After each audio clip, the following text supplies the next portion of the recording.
My parents ordered me to let my broke brother and his family stay in my second house rent-free forever. It's your family duty. He needs it more than you, my mother declared. When I denied their selfish demand, they showed up with a locksmith to break in, but their faces went pale when I exposed whose name was truly on the property deed.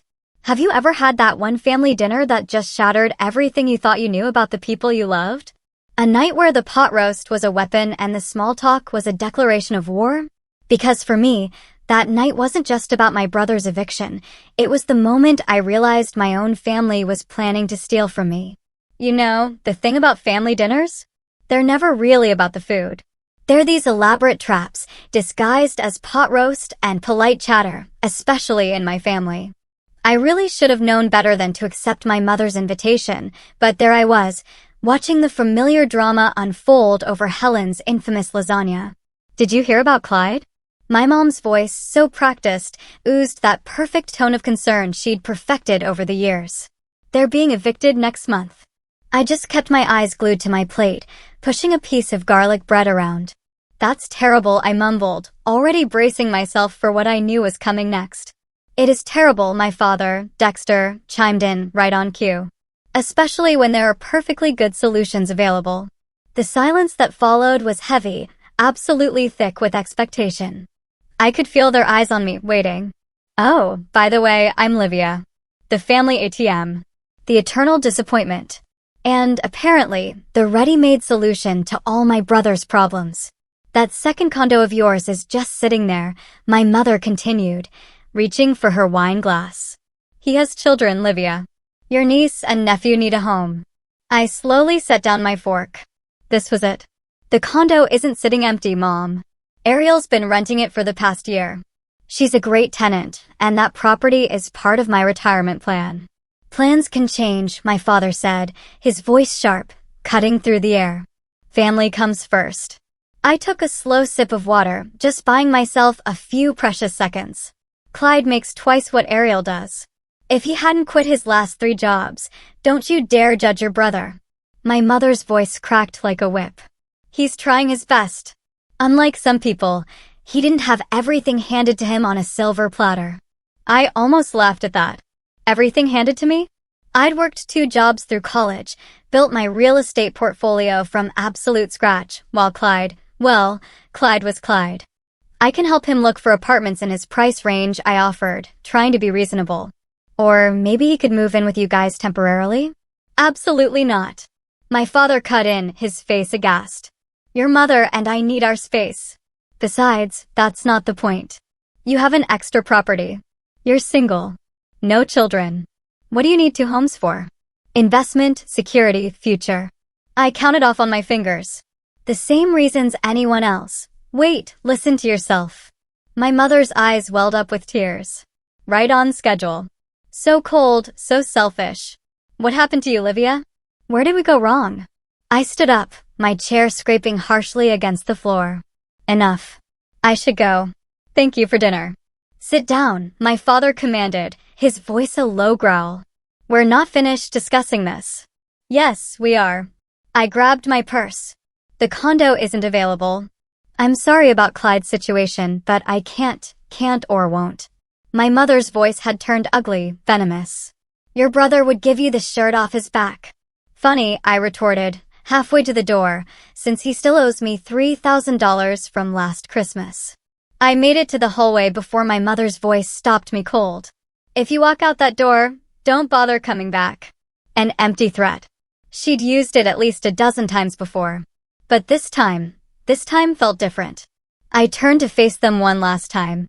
I love you both, I said, trying to keep my voice steady, but my answer is no. I was halfway to my car when I realized I'd forgotten my phone on their kitchen counter. Cursing under my breath, I turned back. The side door was always unlocked, so I figured I could just slip in quietly, grab it, and leave. But as I approached, I heard voices through the window. We can't believe she's doing this to us. My mother's voice was thick with tears. Don't worry. That was Clyde. When had he arrived? I talked to that guy I know. He says we can handle this ourselves. She thinks she's so smart with her precious investment property. Are you sure? My father, now. If she finds out, she won't. Trust me. By next week, this will all be sorted out. One way or another. I backed away from that window, my heart absolutely pounding in my chest. Whatever they were planning, it couldn't be good. I'd heard that determined tone in Clyde's voice before, right before he borrowed my car in college and totaled it, claiming it was stolen. My phone could wait. I needed to make some calls of my own. As I drove home, my hands were surprisingly steady on the wheel, even as my mind raced, a whirlwind of disbelief and anger. They thought I was the selfish one. Fine. They wanted to play games? Okay. But this time, I wasn't going to roll over and take it. This time, I was going to be ready for whatever they threw at me. Because the thing about family dinners is, sometimes they're not about food at all. Sometimes they're declarations of war. 3 days after the dinner from hell, my phone buzzed during a client meeting. Seeing Ariel's name flash across the screen, a cold dread snaked up my spine. I excused myself, my heart hammering, to take the call. Livia, I'm so sorry to bother you, but there's someone here trying to get into the condo. Her voice was trembling, raw with fear. They have a locksmith with them. They're saying it's family property. Call the police. Now. I'm on my way. I broke every speed limit getting there. By the time I pulled up, a patrol car was already parked outside. And there they were, my father and Clyde, standing with a bewildered-looking locksmith, while 2 officers took statements. There she is. Clyde pointed at me, a theatrical flourish. Tell them, Livia. Tell them this is a family misunderstanding. I ignored him, walking straight to the officers, my spine rigid. I'm the property owner.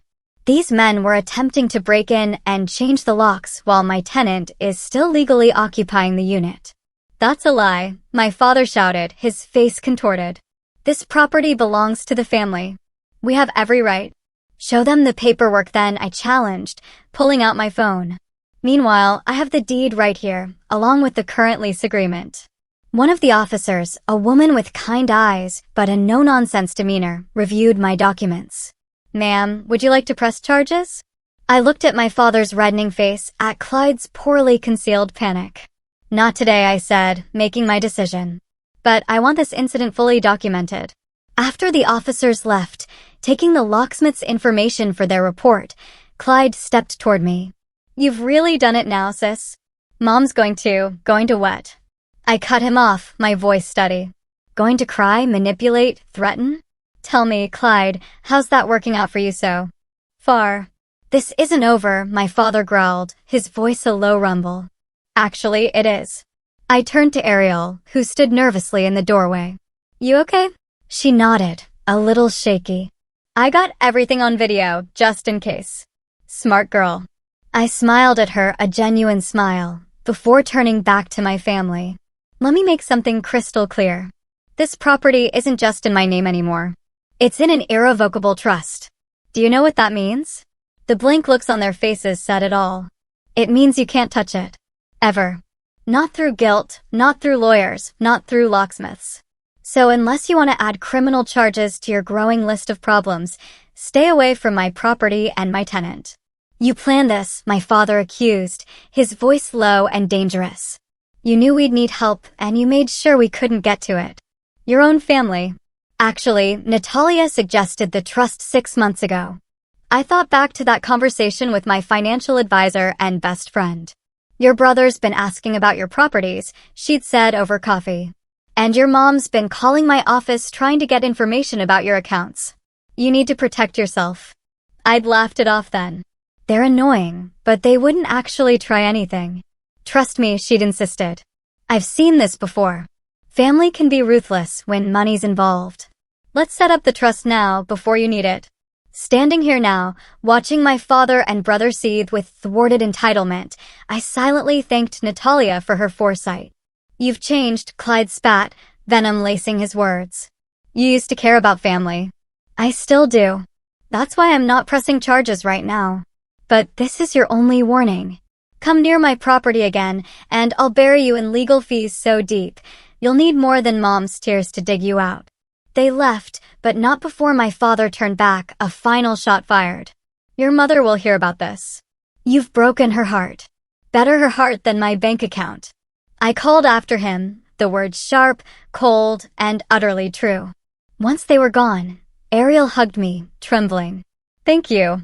I was so scared when they showed up. You did exactly the right thing by calling me. I checked the security cameras I'd installed after the dinner incident. Send me that video you took, okay? Just in case.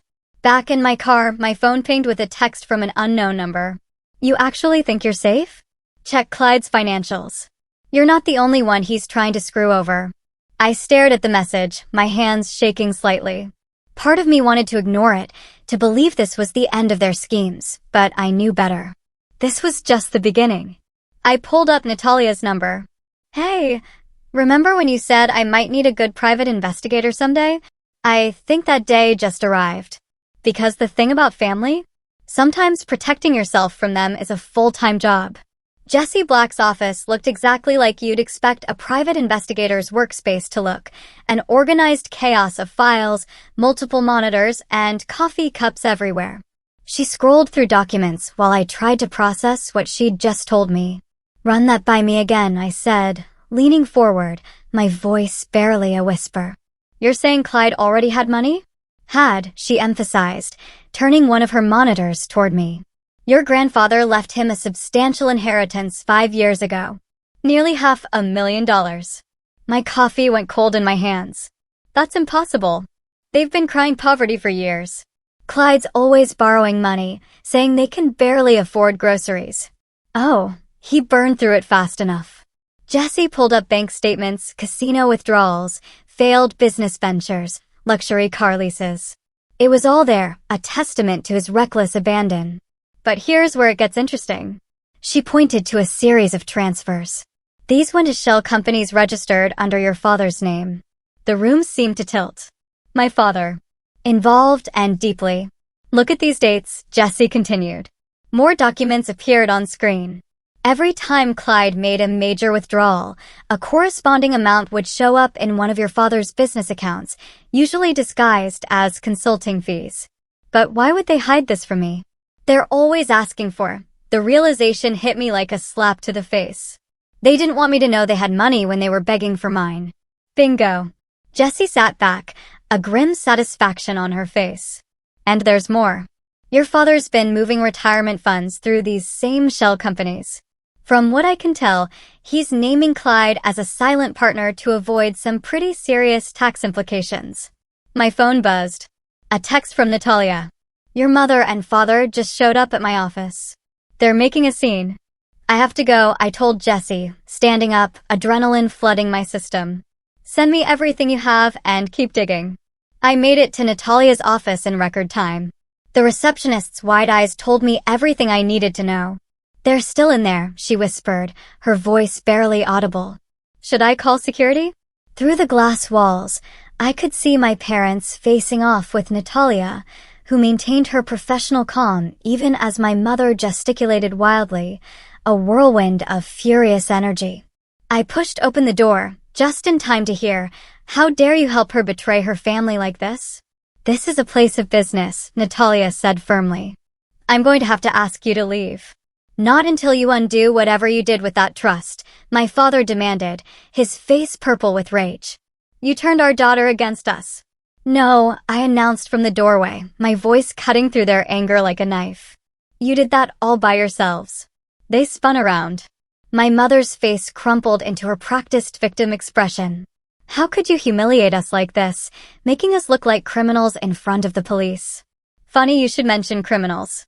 I pulled out my phone, pulling up the documents Jesse had just sent. "Want to talk about Grandpa's inheritance?" The one Clyde burned through while still begging me for money. The color drained from my father's face.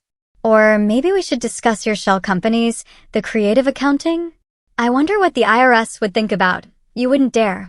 My father growled, taking a threatening step toward me. Natalia's hand moved to her desk phone. "Sir, step back or I'm calling security." "We're leaving," my mother announced, grabbing my father's arm, her voice tight with suppressed fury. "But this isn't over, Olivia. You think you're so clever with your investigations and your trust, but you have no idea what you're doing to this family." "I know exactly what I'm doing," I replied, my voice steady. my gaze unwavering. I'm finally seeing it clearly. After they stormed out, Natalia hugged me, a silent embrace of comfort and shared exasperation. I'm so sorry. I never thought they'd show up here. I'm the one who's sorry, I said, pulling back. But thank you for everything. You were right about the trust. Don't thank me yet. She looked worried, a crease forming between her brows. They're desperate now. Desperate people do stupid things. My phone chimed with a voicemail notification. Lindsay's name appeared on the screen. I played it on speaker. Livia, please. My sister-in-law's voice broke with sobs. Clyde's talking about hurting himself. He says he can't take the shame, the pressure. If anything happens to him, it'll be your fault. His blood will be on your hands. Please, just give him the property before it's too late. I deleted the message, my hands steady despite the cold rage building inside me. They're trying to manipulate you, Natalia said softly, her eyes full of understanding. I know. I gathered my things. And they just made a huge mistake. What are you going to do? I thought about the inheritance. The shell companies. The years of lies and manipulation. They want to play dirty? Fine. Let's see how they handle it when I stop playing nice. Because the thing about manipulation? It only works until your target decides they're done being manipulated. Lindsay's voicemail haunted me for exactly 6 minutes. That's how long it took to drive to Flynn's law office. My attorney was already waiting, documents spread across his desk like battle plans. Your brother's suicide threat, Flynn said, reviewing the voicemail I'd forwarded. Classic emotional extortion. We're documenting everything. Should I be worried? I asked, thinking of Clyde's theatrical tendencies. About his safety? No. About what this reveals about their tactics. Absolutely. Flynn pulled up a file on his computer. They're escalating. First, physical intimidation with the locksmith. Now, psychological warfare. We need to move fast. Natalia arrived, a stack of financial records clutched in her hand. You're going to want to see these, she said, spreading them across Flynn's desk. Dexter's been busy. Look at these transfers. I leaned in, scanning the documents. These dates, they line up with every time I refused them money. Exactly. Natalia pointed to specific transactions. Every time you said no, they moved funds between accounts. They were never desperate. They were hiding assets. My phone buzzed. Ariel again. Livia, Clyde, and Lindsay are outside the building. They're telling everyone I'm squatting in their property, that you stole it from them. Stay inside. I ordered. I'm calling the police. Flynn held up a hand. Wait. Let's use this. Record everything they say. We need to establish a pattern of harassment. An hour later, I had what I needed. Video footage of Clyde screaming at my tenant, Lindsay dramatically sobbing about their homeless children, and multiple witnesses to their appalling behavior. Perfect, Flynn said, reviewing the footage. Now, about those financial records. My phone rang again. Unknown number. Miss Summers, a stern voice asked. This is Capital One Fraud Department. We're calling about some unusual activity on your account. My blood ran cold as the representative detailed thousands in charges, all under my name, all authorized with my social security number. I never opened that account, I said, putting the call on speaker. The application was submitted last week, the rep explained. With all your correct information. Flynn was already typing. Theft. Add it to the list. After the call, I sat in stunned silence. Natalia squeezed my shoulder, a gesture of quiet comfort. You okay? They used my social, I said quietly, the words tasting like ash in my mouth. My own family. This is good, Flynn interjected, though his expression was grim. Well, not good, but useful. Identity theft is federal. They've crossed a line that can't be uncrossed. What's our next move? I asked, my voice hard, resolute. We go nuclear. Flynn pulled out a fresh legal pad. First, we file fraud charges. Then, we prepare a civil suit detailing everything. The harassment, the financial crimes, all of it. But most importantly, he smiled grimly, a predator sensing weakness, we make it public. Public. My stomach lurched. They're counting on your silence, Natalia added. On your shame. Break that and their power crumbles. My phone chimed with a text from Lindsay. Hope you're happy. Clyde's in the hospital. This is all your fault. I showed it to Flynn, who immediately started typing on his phone. Checking local hospitals. Nothing. No admissions under his name in the last 24 hours. Another lie. That's it. I stood up, anger finally overwhelming any lingering caution. I'm done playing defense. What are you thinking? Natalia asked, her eyes wide. They want to destroy my reputation? Fine. Let's see how they handle having their own dirty laundry aired out. I turned to Flynn. How quickly can we file those charges? Give me an hour. Good. Natalia, get me everything you have on Dexter's shell companies. Everything already compiled. I pulled out my own phone, opening my email. I'm sending everything to Jessie. Let's see what else she can dig up about their finances. Livia, Flynn cautioned, his voice serious. Once we start this, there's no going back. They're family. No, I cut him off, my voice steady, unyielding. Family doesn't commit fraud in your name. Family doesn't threaten and manipulate. Family doesn't. My phone rang again. This time it was the police. Ma'am, we're responding to a report of suspicious activity on your credit. Multiple accounts opened in your name, totaling over $50,000 in charges. I put the phone on speaker, letting Flynn and Natalia hear every horrifying detail. With each new revelation, my resolve strengthened. They hadn't just crossed a line. They'd obliterated it. File everything, I told Flynn after the call ended. Every charge, every threat, every lie. No more protecting them. Because the thing about family secrets? Sometimes the only way to break their power is to drag them into the light.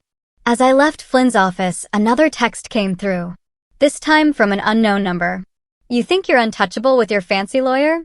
Wait until you see what's coming next. I smiled, screenshot the message, and forwarded it to Flynn.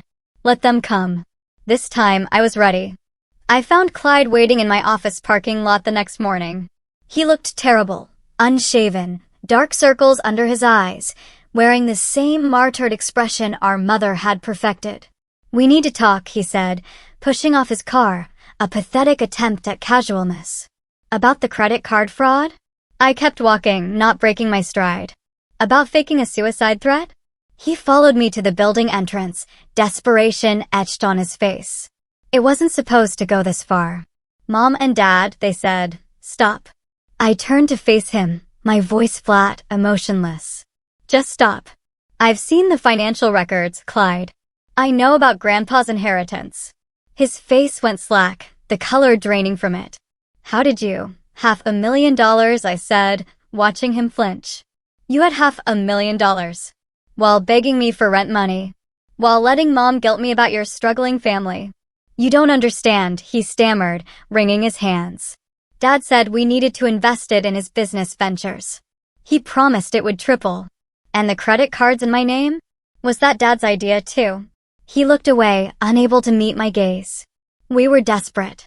Desperate. I laughed bitterly, a harsh, humorless sound. You were desperate after blowing through an inheritance that could have bought you a house? After helping Dad commit tax fraud? Keep your voice down. He grabbed my arm, his fingers digging in. I jerked away, pulling free. Don't touch me. Ever. What do you want? His voice cracked, tears welling in his eyes. Money? Fine, I'll pay you back. Just drop this whole investigation thing. You're going to ruin everyone's lives. You did that yourself. I pulled out my phone, showing him the fraud report I'd filed this morning. The police are involved now. All color drained from his face. You can't. Lindsay's pregnant again. If I go to jail, you should have thought about that before stealing my identity. I started to walk away, then turned back, a thought striking me. Oh, and Lindsay's not pregnant. I called her doctor's office, pretending to confirm an appointment. Nice try, though. It was Mom's idea, he blurted out, a torrent of words escaping him. The credit cards, the pregnancy story, all of it. She said you'd never find out. We were desperate. You keep using that word, I cut him off, my voice cold and hard. I don't think it means what you think it means. Please, he begged, completely broken now. I'll tell you everything about Dad's schemes, Mom's plans, all of it. Just drop the charges. I studied him, my big brother, the golden child, now reduced to bargaining in a parking lot. You know what's funny? I mused aloud. For years, I thought I was the family failure, the cold, selfish one who didn't care enough. But look at us now. My phone buzzed. Jessie's number. Your father's being audited, she said without preamble. IRS is looking into those shell companies. They're going to find everything. I watched Clyde's face as I replied. Good. Send me the details. Livia, he pleaded, his voice a desperate wail. Think about what this will do to Mom and Dad. I'm thinking about it, I replied, my voice dangerously calm.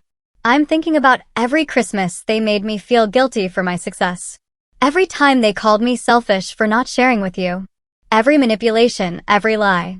A memory hit me, sharp and sudden. Being 16, winning a scholarship. Mom barely looked up from fawning over Clyde's C+ in math. That's nice, dear, she'd said. But your brother really applied himself. My phone chimed again. A text from Natalia.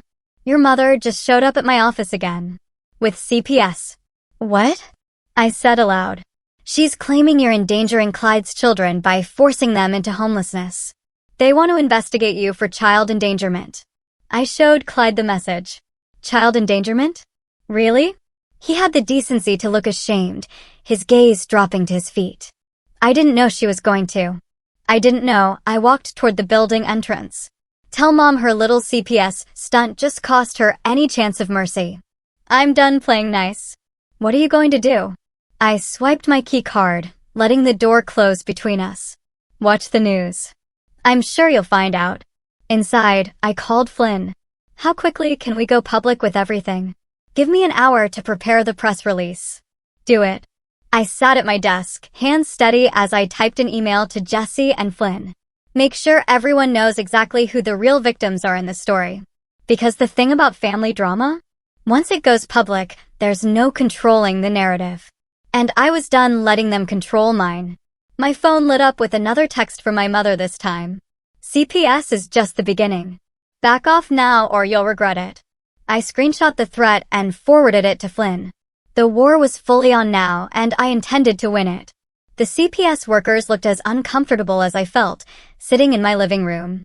I calmly presented lease agreements, tenant records, and security footage proving that Clyde had never lived in my property.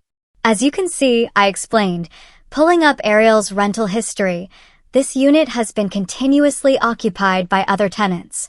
My brother has his own residence across town. The senior investigator, a tired-looking woman named Sandra, reviewed the documents. This appears to be a misunderstanding, or she glanced meaningfully at my mother, who sat rigid on my couch, a deliberate false report. This is ridiculous. My mother snapped, her voice rising. She's twisting everything. Those poor children. Mrs. Summers, Sandra interrupted, her voice firm. Filing false reports is a serious offense. We're here to protect children, not to be used as a weapon in family disputes. Weapon. My mother's voice rose to a shriek. You want to talk about weapons? Look at her. She jabbed a trembling finger at me. Sitting there with her precious documents, her perfect life, while her family suffers. You always were the problem, you ugly little girl. You'll die alone, you know that. No one could ever love someone so cold. Ma'am, Sandra stood up, her jaw tight. This interview is over. She nodded to her colleague, who was already recording my mother's outburst on his tablet. We'll be noting this behavior in our report. After the CPS workers left, my mother remained, trembling with rage. You recorded that? You recorded me. Actually, my security system did. I gestured to the discreet cameras in my living room corners. The same system that caught Dad and Clyde trying to break into my property. The same one recording you right now. You think you're so clever? She stepped closer, her face twisted into a mask of fury. You have no idea what's coming. We raised you, gave you everything. You gave me trauma, I corrected, my voice steady despite the chaos. Manipulation, guilt, a lifetime of feeling never good enough because I wouldn't play by your rules. Rules. She laughed sharply, a brittle, bitter sound. You want to talk about rules? Check your phone. As if on cue, my phone buzzed. A Reddit notification. My stomach dropped as I opened it. There, trending on r/aita, was a post from Clyde, ATA for asking my heartless sister to help save my children from homelessness. The post was everything you'd expect, a masterpiece of manipulation, painting me as a monster who'd rather see children on the street than share my empty property. It already had thousands of upvotes, hundreds of comments calling me every name in the book. Social media is a funny thing. My mother smirked, a cruel glint in her eyes. People love a good villain story. I looked up from my phone, suddenly, eerily calm. You know what's funnier? Evidence. I opened my laptop, turning it to show her the folder I'd been building. Financial records, audio recordings, security footage, text messages, emails. Everything documenting their months of harassment and fraud. I was going to handle this privately, I said, watching her face pale, a flicker of genuine fear crossing her features. But you just made it public. So, let's give the internet what it really wants, the truth. You wouldn't dare. Try me. I started typing. Should I start with the inheritance Clyde blew through? Dad's tax fraud? The credit card theft? Or maybe your false CPS report? I'll deny everything. With what evidence? I gestured to my cameras. Every threat you've made is recorded. Every lie documented. And every scheme exposed. She grabbed her purse, her hands shaking so violently she almost dropped it. This isn't over. Actually, it is. I stood up, my voice firm. You wanted a public fight. Congratulations. You got one. After she left, I called Flynn. How quickly can we respond to Clyde's Reddit post? Already drafting it, he said, his voice clipped and efficient. With links to all the evidence. Once this goes live, their whole house of cards collapses. I finished for him. Do it. I walked to my window, watching my mother's car speed away. My phone buzzed again. Natalia this time. You okay? She asked, her voice soft with concern. No, I admitted, a raw honesty in my tone. But I will be. The truth always comes out, she said softly. Sometimes it just needs a push. I looked at my laptop, at the folder containing years of evidence, at Clyde's viral Reddit post attempting to destroy me. One click would change everything. One post would expose every lie, every manipulation, every crime. My finger hovered over the mouse. Part of me still hesitated. They were family after all. Then my mother's words echoed in my mind. Ugly little girl, you'll die alone. I clicked post. Because the thing about family, sometimes the only way to heal is to let the whole world see exactly who they really are. The truth was out now, and there was no taking it back. My response post went viral within hours. The internet, it turns out, loves a good revenge story, especially one with receipts. Every document, every recording, every piece of evidence laid bare for the world to see. Your post just hit the front page, Natalia said, refreshing her screen, her voice buzzing with excitement. The comments, people are sharing similar stories. You've started something. My phone hadn't stopped ringing. Local news, online journalists, podcast hosts, everyone wanted the full story. Clyde's original post was deleted, but screenshots lived forever, now side by side with the truth. Miss Summers, a reporter, microphone in hand, caught me outside the courthouse. Can you comment on your father's arrest? I turned to face the cameras, a calm I hadn't known I possessed settling over me. Everything I have to say is in the evidence I provided to authorities. But how do you feel about? How do I feel? I interrupted, surprising even myself with the force of my conviction. I feel relieved. The truth is finally out. Financial abuse is still abuse. Family manipulation is still manipulation. And sometimes the bravest thing you can do is say no more. Inside, Flynn waited with updates. Your father's being charged with tax evasion and fraud. Clyde's facing identity theft charges. Your mother, he checked his notes, the false CPS report is being investigated. And Lindsay left town last night, posted a long Facebook statement distancing herself from everything.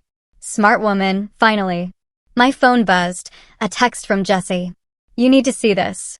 She'd forwarded a link to a local community Facebook group. There was my mother, posting a tearful video about her mentally unstable daughter destroying the family. Don't worry, Jessie added. I've got screenshots of her deleting comments that expose her lies. The next few days passed in a blur. More evidence emerged as others came forward. Former business partners my father had cheated. Distant relatives who'd been scammed. Old friends who'd witnessed the manipulation. Your story inspired my daughter to finally stand up to her abusive in-laws, one message read. I thought I was alone in dealing with financial abuse from family, said another. Thank you for showing me I'm not. A week after my post, I stood outside the courthouse again. My father had just been denied bail, a flight risk, given the offshore accounts Jesse had uncovered. Was revenge worth it? A different reporter, microphone extended, asked. I looked directly into the camera, my gaze steady, unflinching. This isn't revenge. This is justice. This is saying enough to years of abuse disguised as family obligation. This is showing others they don't have to accept manipulation just because it comes from people who share their DNA. My phone lit up with a notification. Clyde had posted again. This time, a confession. Everything my sister said was true. I'm sorry. I need help. Later that evening, sitting in Flynn's office, we reviewed the aftermath. Your father's facing serious time, he said. The IRS doesn't play around. Clyde's agreed to testify against him in exchange for a lighter sentence. Your mother, he sighed, shaking his head, she's been served with restraining orders from 3 different people who came forward with harassment claims. And the condo? Safe in the trust. Though given everything that's come out, I doubt they'll try anything else. My phone buzzed. Ariel. Just wanted you to know I'm moving out next month. Saved enough for a down payment on my own place. You inspired me to stop waiting and take control of my life. That night, I drove past my parents' house, dark now empty. My mother was staying with her sister, who'd posted a long rant about family loyalty that backfired spectacularly when someone shared screenshots of her own financial schemes. Natalia called as I pulled into my driveway. You trending again? Apparently. I unlocked my door. Did you see Clyde's confession? Yeah, think he means it. Doesn't matter anymore, I said, settling onto my couch, feeling the immense weight of the past weeks finally lift. It's out of my hands now. The truth is doing its job. Any regrets? I thought about my father in his cell, my mother's tearful videos, Clyde's fall from grace. Only that I didn't do it sooner. Because the thing about karma, sometimes it needs a witness. Sometimes the best revenge isn't plotting in secret. It's simply standing in the light and telling the truth. My phone lit up one last time. Another message from a stranger. Your story gave me courage. Tomorrow, I'm finally telling my family no. I smiled, typing back, the truth will set you free. But first, it'll piss everyone off. And sitting there in my quiet house, surrounded by the aftermath of justice served, I felt nothing but peace. The silence in my condo felt different now, peaceful instead of lonely.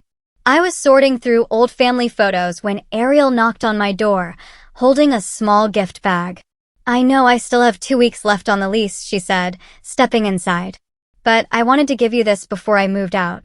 Inside the bag was a framed quote, sometimes the family we choose is stronger than the family we're born into. Thank you, I said, genuinely touched.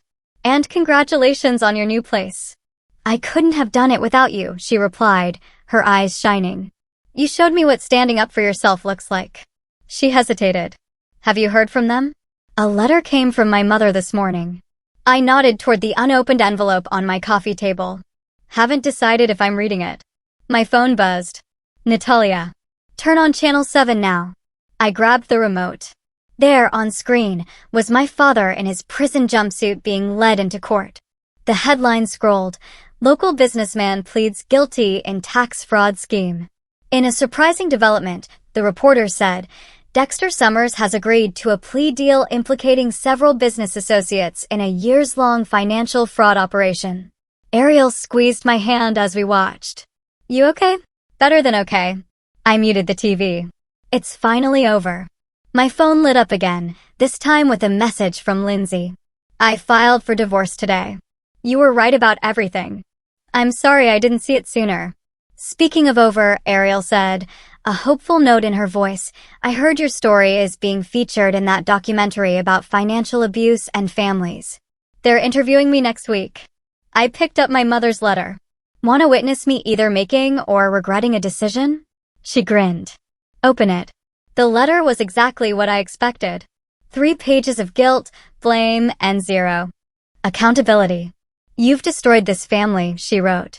I hope you're happy in your empty life with your empty victory. I handed it to Ariel, who read it and shook her head. She still doesn't get it. No, I agreed, taking the letter to my fireplace. But I finally do. As the pages curled and blackened in the flames, my phone chimed with an email notification. The subject line read, "Thank you for saving my life." Dear Livia, it began. I was going to give my manipulative family my entire retirement fund because family helps family. Then I read your story today. I said, no, they're furious, but I'm free. Thank you for showing me the way. Ariel read over my shoulder. You've started a movement, you know? People are waking up. Maybe that's what this was all about, I mused, gesturing to the burning letter. Not revenge. Not even justice. Just truth. My doorbell rang. Natalia stood there with takeout bags. Thought you might need dinner and a friend tonight. As we ate, more messages poured in. Stories of courage, of boundaries set, of freedom found. Each one a reminder that the price of truth, however heavy, was worth paying. I have something to show you, Natalia said, pulling out her tablet. Remember that post you made about turning pain into purpose? She pulled up a website, Financial Freedom from Family Fraud. A resource center for people dealing with family financial abuse. It launches next week, she explained. People need guidance, support, legal resources. Your story showed us that. I stared at the screen at the tagline, because love shouldn't cost you everything. This is perfect, I whispered. My phone buzzed one last time. Jesse. Just got word your mother's sister is under investigation too. The whole house of cards is falling. Ariel raised her glass. To karma. To truth, Natalia added. To freedom, I finished. Later, after they'd left, I walked through my quiet home. The photos I'd been sorting still lay scattered. Memories of a family that never really existed, except in carefully staged pictures. I gathered them up, not to hide or burn, but to keep. Because sometimes the best revenge isn't destroying the past. It's building a future that makes that past irrelevant. Opening my laptop, I began typing. Dear Internet family, today someone asked if I regret exposing the truth. Here's my answer. The only thing I regret is believing I deserve the abuse.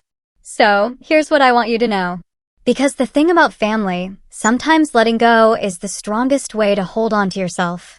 And sometimes karma doesn't just need a push. It needs a witness, a voice, and a community brave enough to say, me too. I believe you. You're not alone. I hit post and smiled.